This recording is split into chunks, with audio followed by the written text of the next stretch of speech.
ہمارے دین نے ہمیں یہ تلقین کی ہے کہ ہم نرمی کے ساتھ پیش آئیں، اور کسی بھی امر میں آپ اپنا موقف بھی کسی کے سامنے پیش کرتے ہیں، اگر کوئی آپ کی بات نہیں بھی مانتا تو آپ کے اوپر لازم نہیں ہے اس کو ٹھونس دیں، اس کے اوپر اس کو منوا کے ہی اٹھیں۔ اس طرح طبیعتوں میں تقدر پیدا ہوں گے، آپ کی کوئی بات سنے گا ہی نہیں۔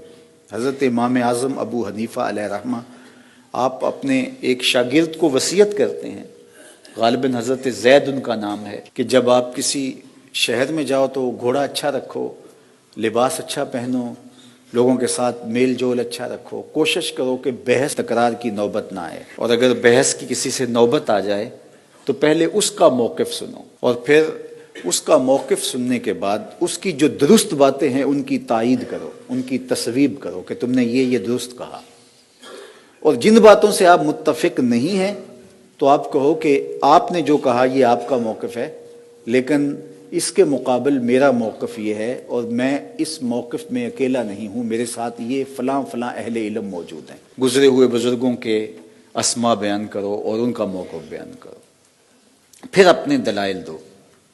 دلائل دینے کے بعد پھر اس پہ مصر نہ ہو جاؤ کہ یہ مانے گا تو پھر میں اٹھوں گا۔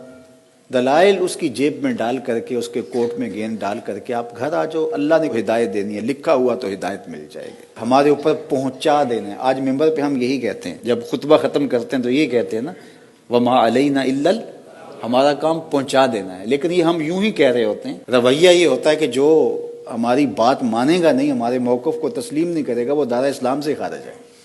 تو ایسا نہیں ہے، وَمَا عَلَيْنَا إِلَّا الْبَلَاغُ، ہمارا کام پہنچا دینا ہے۔ تو پیغمبروں سے بھی یہی کہا گیا، وَمَا عَلَيْكَ إِلَّا الْبَلَاغُ، محبوب آپ کا کام پہنچا دینا ہے۔